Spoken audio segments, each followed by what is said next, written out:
നമസ്കാരം, മലയാളി വാർത്തയിലേക്ക് സ്വാഗതം. തിരുവനന്തപുരം കോർപ്പറേഷനിലെ CPM തോൽവിയിൽ ആര്യ രാജേന്ദ്രനെതിരെ രൂക്ഷമായ വിമർശനം വീണ്ടും തുടരുന്നു. MV ഗോവിന്ദനെ സാക്ഷ്യപ്പെടുത്തിക്കൊണ്ടാണ് ആര്യ രാജേന്ദ്രനെ പച്ചയ്ക്ക് പറയാൻ തുടങ്ങിയത്.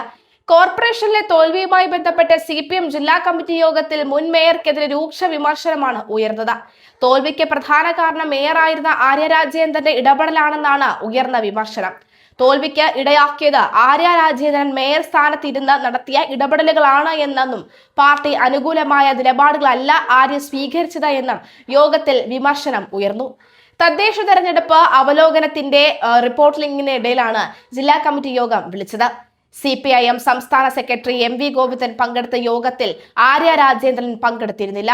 ആര്യയുടെ അഭാവത്തിലാണ് മുൻ കോർപ്പറേഷൻ ഭരണത്തിന്റെ പേരിൽ വിമർശനങ്ങൾ ഉയർന്നത്. ഭരണത്തെ നിയന്ത്രിക്കാൻ കഴിയാത്തത് പാർട്ടി നേതൃത്വത്തിന്റെ പിടിപ്പുകേടാണെന്നും വിമർശനമുയർന്നു. കോർപ്പറേഷനിലെ തോൽവിക്ക് പ്രധാന കാരണം തെറ്റായ സ്ഥാനാർത്ഥി നിർണയമാണ്. പോളിംഗ് ബൂത്തുകളിലേക്ക് വോട്ടർമാരെ എത്തിക്കുന്നതിൽ വൻ പരാജയം നേതൃത്വത്തിന്റെ ഭാഗത്തു നിന്നും ഉണ്ടായെന്നും ജില്ലാ കമ്മിറ്റിയിൽ അഭിപ്രായം ഉയർന്നു.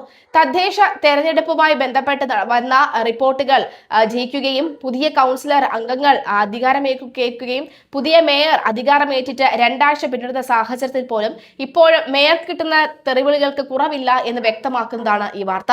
തദ്ദേശ തെരഞ്ഞെടുപ്പിൽ വലിയ തിരിച്ചടി നേരിട്ടിട്ടില്ലെന്നായിരുന്നു CPIM വാദം. 2010 കണക്കുകൾ അടക്കം നിരത്തിക്കൊണ്ടായിരുന്നു സംസ്ഥാന സെക്രട്ടറി അടക്കം തദ്ദേശ തെരഞ്ഞെടുപ്പ് തോൽവിയെ പ്രതിരോധിച്ചത്. തദ്ദേശ തെരഞ്ഞെടുപ്പിന്റെ പ്രചാരണ വേളയിൽ ആര്യ രാജേന്ദ്രൻ സജീവമായിരുന്നില്ല. ആര്യയെ മുൻനിർത്തി മത്സരത്തിനിറങ്ങിയാൽ പാർട്ടിക്ക് തിരിച്ചടിയാകുമെന്ന വിലയിരുത്തലും പാർട്ടിക്കുള്ളിൽ നിന്ന് ഉണ്ടായിരുന്നു. ഇപ്പോൾ ജില്ലാ കമ്മിറ്റിയിലും ആര്യക്കെതിരെ വിമർശനം ഉയർന്നിരിക്കുകയാണ്. കഴിഞ്ഞ ജില്ലാ കമ്മിറ്റി യോഗത്തിലും ആര്യക്കെതിരെ വിമർശനം ഉയർന്നിരുന്നു. ആര്യയുടെ പല പ്രവർത്തനങ്ങളും ജനങ്ങളെ കോർപ്പറേഷനെതിരാക്കിയെന്നും കോർപ്പറേഷൻ ഭരണം ഇടതുപക്ഷത്തിന് നഷ്ടമാകാൻ ഒരു കാരണം ഭരണസമിതിയുടെ തെറ്റായ ഭരണമാണെന്നുമായിരുന്നു ഉയർന്ന വിമർശനം. ഏത് പ്രതിസന്ധിയിലും ഇടതുപക്ഷത്തിനൊപ്പം നിന്നിരുന്ന തിരുവനന്തപുരം കോർപ്പറേഷൻ 45 വർഷത്തിന് ശേഷം ആദ്യമായാണ് LDFന്റെ കയ്യിൽ നിന്ന് നഷ്ടമായത്. ഇവിടെ BJP അധികാരം പിടിക്കുകയായിരുന്നു. ശബരിമല വിവാദവും ഇടതുമുന്നണിക്കേറ്റ തിരിച്ചടിക്ക് കാരണമായെന്നും ഗോവിന്ദൻ പങ്കെടുത്ത ജില്ലാ കമ്മിറ്റി യോഗത്തിൽ വിമർശനം ഉയർന്നിരുന്നു. നേരത്തെ തിരുവനന്തപുരം കോർപ്പറേഷൻ കൈവിട്ടു പോയതിന് ആര്യ രാജേന്ദ്രനെതിരെ വ്യാപക വിമർശനം ഉയരുമ്പോഴും ഒന്നും തന്നെ ബാധിക്കില്ലെന്നും 1 ഇഞ്ച് പോലും പുറകോട്ടില്ലെന്നുമുള്ള സമീപനമായിരുന്നു ആര്യയ്ക്ക് ഉണ്ടായിരുന്നത്. നോട്ട് എ ഇഞ്ച് ബാക്ക് എന്നെഴുതിയ ആര്യ രാജേന്ദ്രന്റെ വാട്സ്ആപ്പ് സ്റ്റാറ്റസ് ആണ് ഇപ്പോൾ ചർച്ചയായിരിക്കുന്നത്. തിരുവനന്തപുരം കോർപ്പറേഷനിലെ തോൽവിക്ക് പിന്നിലെ ഇടത് അണികളിൽ നിന്ന് തന്നെ ആര്യക്കെതിരെ വലിയ വിമർശനങ്ങളാണ് ഉണ്ടായത്. ആര്യയ്ക്ക് നന്ദി പറഞ്ഞ BJP പ്രവർത്തകന് പോസ്റ്റുമായി എത്തിയതോടുകൂടിയാണ് കാര്യങ്ങൾ കൂടുതൽ കത്തിക്കയറിയത്. പ്രതിപക്ഷത്തിന് ഒന്നും പറയുന്നില്ലെങ്കിലും പരോക്ഷമായി ഇതിനെതിരെയാണ് ആര്യയുടെ മറുപടി. എന്തായാലും തിരുവനന്തപുരം നഗരസഭയിലെ LDFന്റെ കനത്ത പരാജയത്തിന് പിന്നാലെ ആര്യ രാജേന്ദ്രൻ ലക്ഷ്യമിട്ട കൗൺസിലർ ഗായത്രി ബാബുവും ഫേസ്ബുക്ക് പോസ്റ്റ് ഇട്ടിരുന്നു.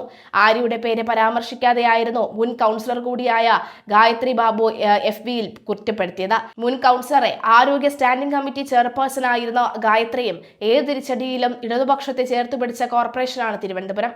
കോർപ്പറേഷൻ ജനങ്ങളോട് ഏറ്റവും അടുത്ത് നിൽക്കുന്ന സംവിധാനമാണ്. ജനങ്ങളോട് ഇഴുകിച്ചേർന്ന് വേണം പ്രവർത്തിക്കാൻ. ഏത് മുക്കിലും അസധൈര്യം ഇറങ്ങിച്ചെല്ലാൻ മുൻപുള്ള മേയർമാർക്കും അവരുണ്ടാക്കിയ ടീമിനും കഴിഞ്ഞിരുന്നു. ഈ ജൈവനാഡി ബന്ധത്തിലാണ് ഇപ്പോൾ തകരാർ സംഭവിച്ചിരിക്കുന്നത്. ആ ജനകീയതയാണ് നഗരത്തിലെ പാർലമെന്ററി പ്രവർത്തനത്തിൽ LDFനെ മുന്നോട്ട് നയിച്ചിരുന്നത്. ഇക്കഴിഞ്ഞ 5 വർഷം കൊണ്ട് ഈ ജനകീയതയാണ് ഇല്ലാതാക്കിയതെന്നുമാണ് ഗായത്രി ഫേസ്ബുക്കിൽ കുറിച്ചത്.